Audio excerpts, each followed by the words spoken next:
Bismillahirrahmanirrahim. Assalamualaikum warahmatullahi wabarakatuh. Selamat pagi, salam sejahtera buat kita semua.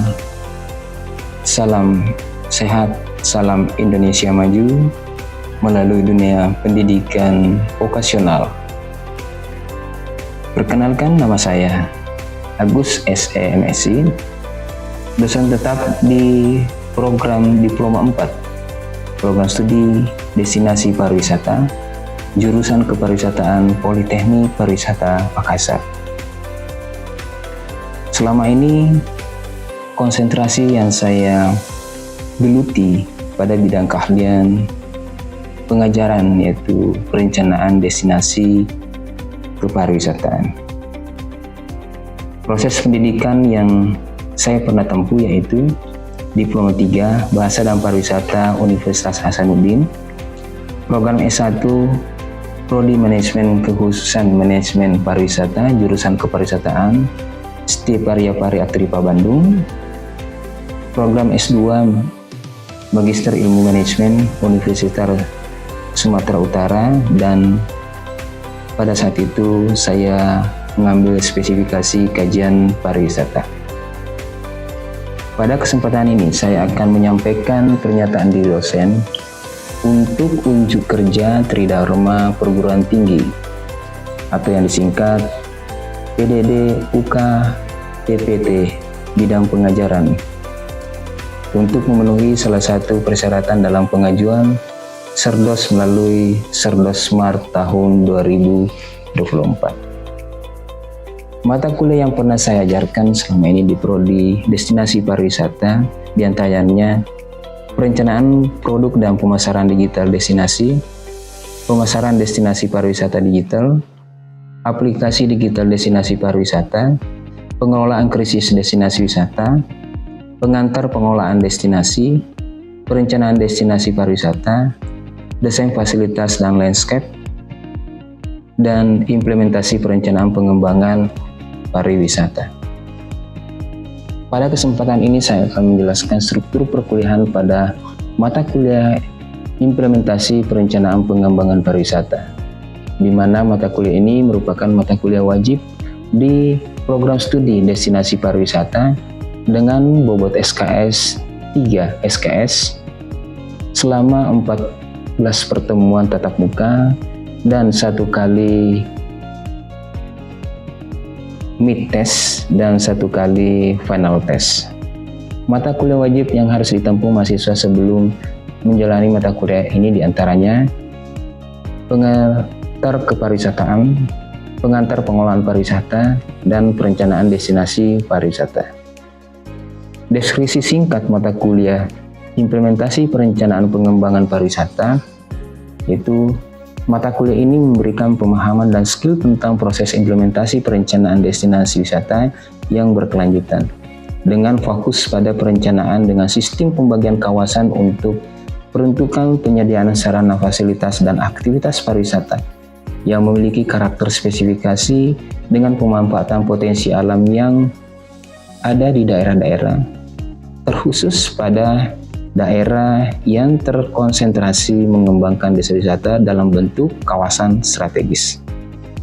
Unsur keterampilan khusus yang akan dicapai oleh mahasiswa, yang pertama, mampu mengidentifikasi sumber daya, merumuskan skenario strategi, menyusun dan melaksanakan implementasi kebijakan serta strategi pada destinasi wisata dengan memanfaatkan ilmu pengetahuan, teknologi, dan atau seni dalam menyelesaikan masalah, serta mampu beradaptasi terhadap situasi yang dihadapi.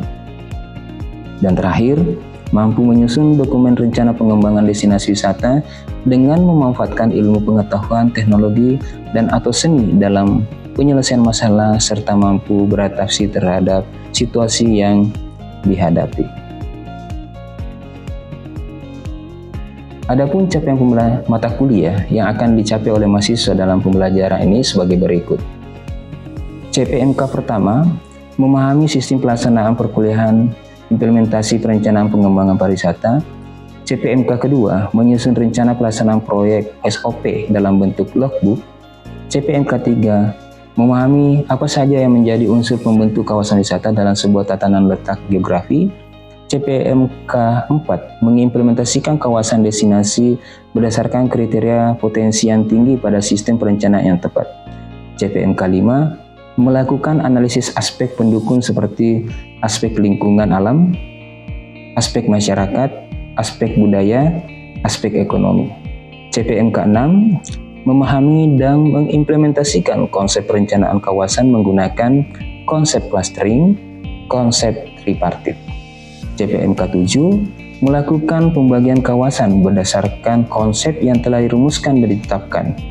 CPMK 8 menentukan basis perencanaan setiap lokasi dalam satu kawasan berdasarkan konsep. CPMK 9 menerapkan konsep perencanaan pada sebuah destinasi wisata yang dikembangkan. Dan CPMK 10 menghasilkan output perencanaan yang selanjutnya dapat dijadikan rekomendasi secara pengembangan berdasarkan lokasi yang dijadikan proyek kelas. Uraian dari unsur pengetahuan, keterampilan umum, dan keterampilan khusus sampai pada CPMK pada mata kuliah ini sudah disesuaikan dengan SKKNI atau Standar Kompetensi Kerja Nasional Indonesia, di mana SKKNI merupakan rumusan kemampuan kerja yang mencakup pengetahuan, keterampilan, dan sikap kerja yang relevan dengan tugas dan tanggung jawab.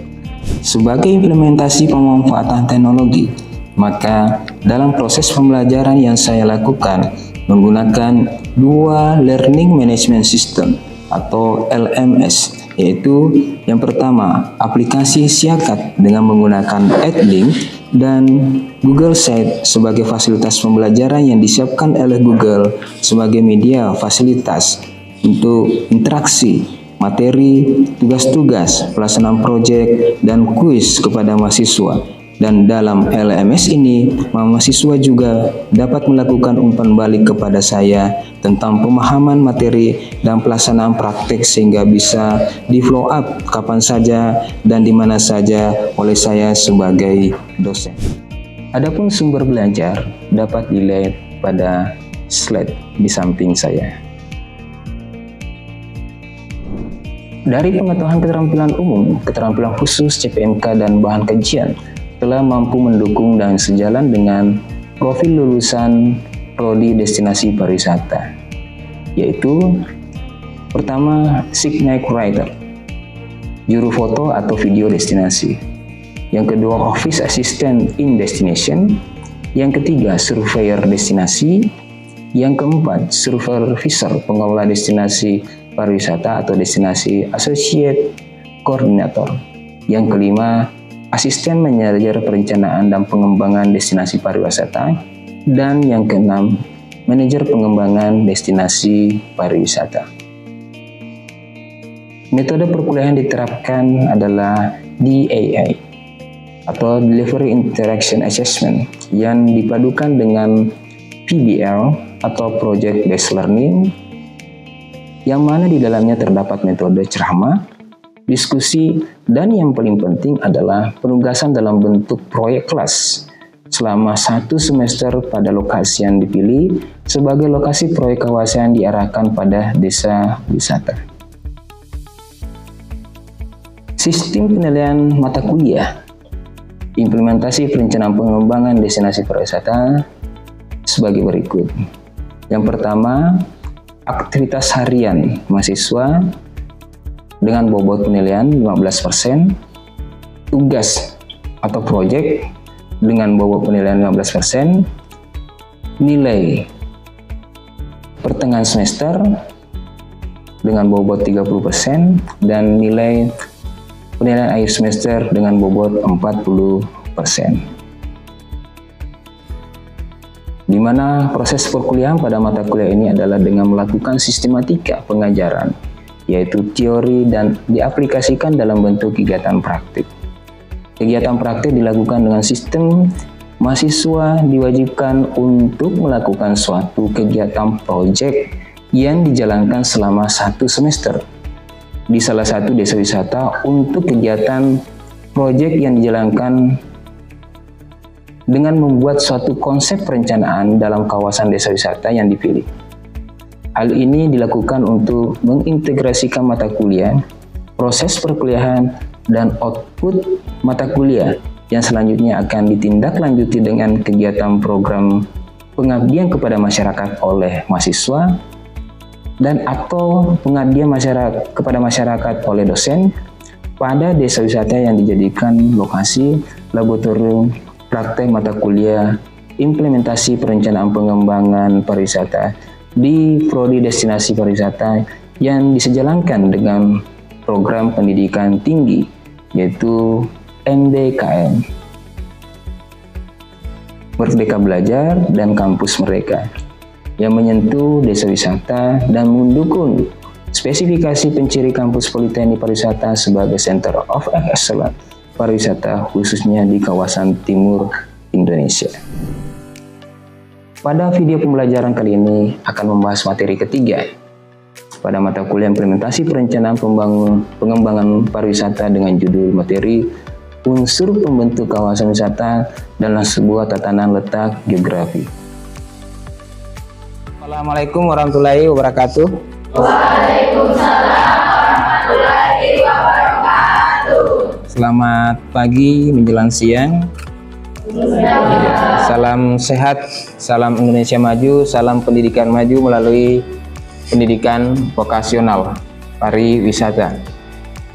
Pada kesempatan ini kita akan melanjutkan perkuliahan di pertemuan ketiga atau materi ketiga sesuai dengan rencana program pembelajaran atau RPS yang telah diberikan ke kalian, di mana tindak lanjut pada pertemuan ini adalah tindak lanjut dari pertemuan kedua, di mana ada konsep, ada metode teori dan ada praktek. Pada kesempatan lalu saya memberikan materi terkait dengan bagaimana menentukan sebuah pelaksanaan kegiatan praktek, membuat suatu program kerja yang dimana pelaksanaan prakteknya itu yang kalian akan lakukan selama 1 semester. Jadi perlu saya berikan lagi pemahaman bahwa dalam perkuliahan ini yang kita harapkan adalah kemampuan mahasiswa itu untuk memahami dan melakukan. 2 kata kunci, memahami dan melakukan. Memahami tentang bagaimana sebuah perencanaan diimplementasikan dan melakukannya itu bagaimana kalian semua melakukan teknik perencanaan. Karena ini bidang vokasional, khususnya destinasi pariwisata, maka kita lebih tekankan pada teknik penguasaan teknik bagaimana sih sebuah perencanaan itu dilakukan. Nah, pada kesempatan ini saya akan menyampaikan lagi bahwa proyek yang dilakukan selama 1 semester. Jadi ada 1 proyek 1 semester 1 kelompok, yaitu kelompok kelas yang dipimpin oleh manajer yang sudah dipilih oleh manajer, dan manajer sekarang itu dan wakil manajer sudah membentuk tim kerja. Kalau boleh saya tahu berapa tim kerja? 3 ya. Pertama pemetaan, analisis dan laporan. Berarti betul ya, tim pemetaan sekarang yang fokus untuk bagaimana teori tentang pemetaan. Di pertemuan ketiga yaitu tentang unsur pembentuk kawasan wisata dalam sebuah tatanan letak geografi. Jadi bagaimana sih semua melihat sebuah kawasan? Kita sekarang mengarah bahwa lokasi yang Anda pilih yaitu akan dijadikan atau sudah dijadikan atau sudah menjadi desa wisata. Tetapi target kita sesuai dengan arahan saya pertama dengan rencana program kerja proyek yang Anda lakukan, yaitu memilih desa yang belum sama sekali digarap menjadi desa wisata ataukah sudah digarap atau dilakukan pengolahan desa wisata namun masih tahap rintisan. Ya, yang kalau boleh saya tahu lokasi proyeknya di mana? Desa Bonto Maranu. Desa Bonto Maranu salah satu laboratorium lapangan yang Anda pilih selama 1 semester. Berarti proyeknya 1, labnya 1, dan kegiatannya 1 yang dilakukan oleh peserta kelas yaitu 30 sekian ya, 30 lebih. Oke.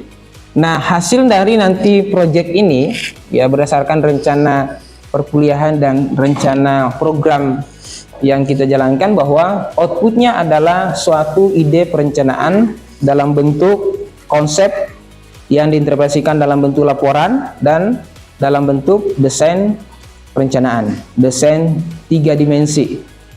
Nah, karena kita berbicara kawasan, maka tidak semua kawasan akan didesain. Karena kita berbicara tentang satu kawasan desa, tetapi akan memilih nanti salah satu lokus sebagai fokus dari desainnya. Baik, dalam materi ini saya akan berikan tentang pemahaman bagaimana sih semua kawasan itu ya ditentukan dalam sebuah konsep geografinya. Kita coba lihat. Pertama, pembentuk kawasan wisata dalam sebuah tatanan letak geografi, apa sih sebenarnya dasarnya? Karena ini kita berbicara tentang kawasan desa, suatu desa ya melingkup beberapa kawasan. Jadi kita berbicara tentang bahwa desa ini adalah ya, batasnya, desa itu adalah batas dari administrasinya. Desa ini dijadikan sebagai kawasan untuk perencanaan pengembangan. Apa yang harus dilihat? Pertama yang harus dilihat yaitu ya, salah satu contoh yang saya berikan dulu adalah kawasan Danau Toba. Danau Toba meliputi 8 kabupaten. Ini Pulau Samosir di tengah. Ini Toba. Ini ada 8 kabupaten dikelilingi oleh 7 kabupaten dan 1 kabupaten di tengah, yaitu Kabupaten Samosir. Kenapa ini dikatakan kawasan? Karena sudah ditetapkan. Jadi penetapan penyebutan kawasan itu harus ada penetapan. Baik pemerintah lokal atau pemerintah yang paling bawah yaitu tingkat kelurahan, desa atau dusun maupun kecamatan, kabupaten dan seterusnya. Jadi memang perlu ditetapkan bahwa wilayah ini sebuah kawasan atau bukan. Kalau wilayah kawasan, untuk kawasan apa? Peruntukannya apa? Ya kalau wilayah misalkan wilayah pariwisata, maka contoh Danau Toba ini adalah kawasan pariwisata. Berarti secara keseluruhan ya pengembangan wilayah-wilayah yang ada di kawasan ini ke arah pariwisata. Ini salah satu adalah destinasi super prioritas di Indonesia, dicanangkan oleh pemerintah. Nah ini dilihat dari salah satu kawasan. Lokasi potensi tinggi, high potensi. Oke, tadi contoh. Ada wilayah sini misalkan, wilayah sini adalah air terjun, hutan, wilayah sini sungai, wilayah sebelah sini adalah pemukiman, dan wilayah sebelah utaranya misalkan pertanian. Maka Anda harus memastikan ya, caranya yaitu bahwa Anda harus melakukan pemetaan secara mikro, yaitu di lokasi, bahwa area atau kawasan sebelah sini lebih didominasi dengan hutan lindung dan di dalamnya juga ada air terjun. Oke. Nah biasanya karakteristiknya bahwa area sini adalah lebih tinggi, sehingga ketika nanti Anda masuk ke wilayah sini, Anda mengatakan di sini Pak ada sungai. Oke. Nah selanjutnya misalkan di wilayah sini adalah lebih banyak dominasi yaitu pemukiman atau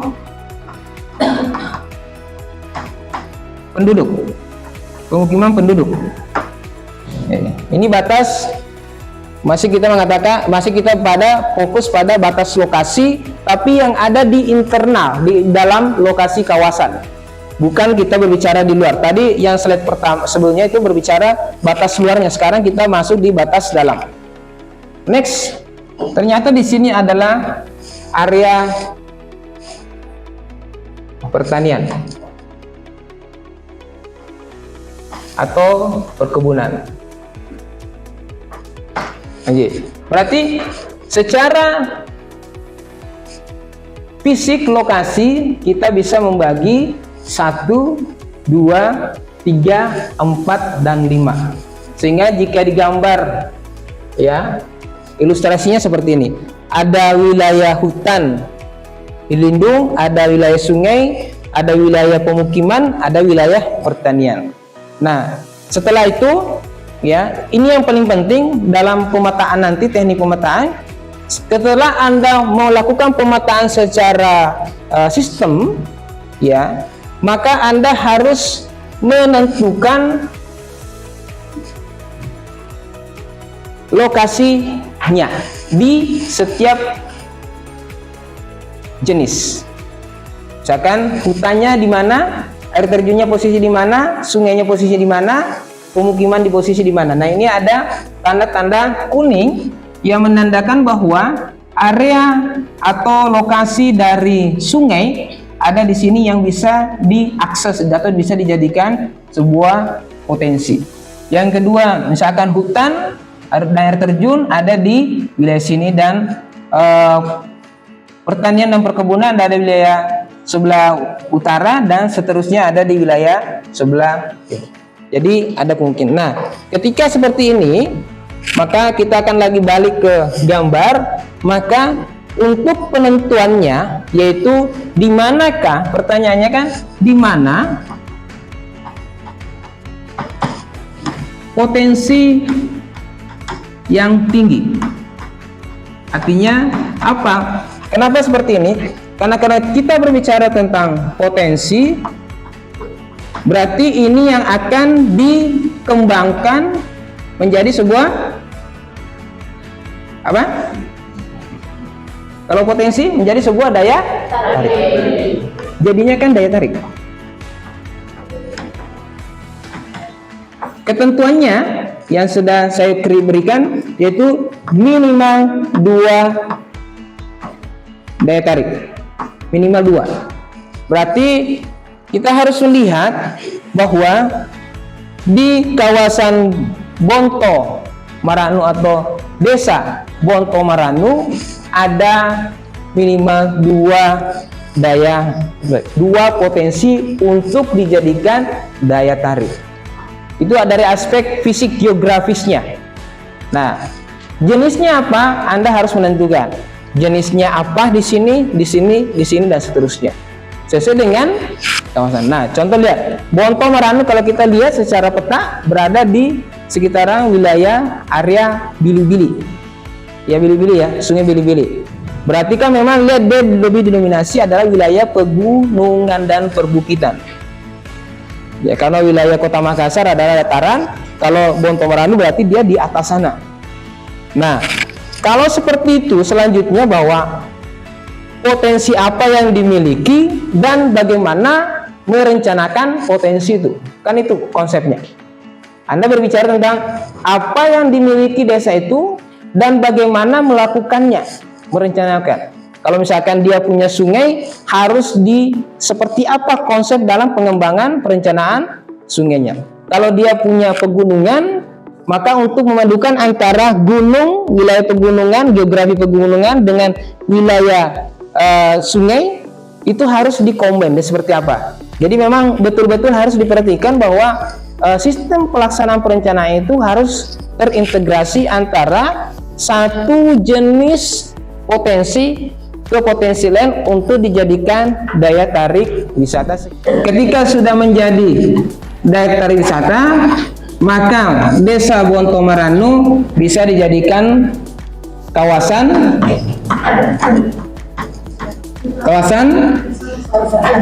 ya perencanaan dan pengembangan menjadi desa wisata. Baik, demikian materi ketiga untuk session kali ini. Saya minta ada yang memberikan tanggapan atau bertanya, silakan. Salpa. Ya, berarti ini kan kawasan mencakup agak luas. Jadi dalam kawasan itu cuma harus ada satu desa. Iya. Katanya harus ada satu desa. Atau secara keseluruhan desa itu atau gimana maksudnya? Dalam kawasannya itu harus ada satu desa atau harus ada satu desa? Maksudnya tidak boleh cuma satu desa. Ya, baik. Ya, pertanyaannya apakah harus hanya satu desa atau lebih? Ya, kita memperkecil area scope atau scope perencanaannya, maka kita memilih satu desa saja.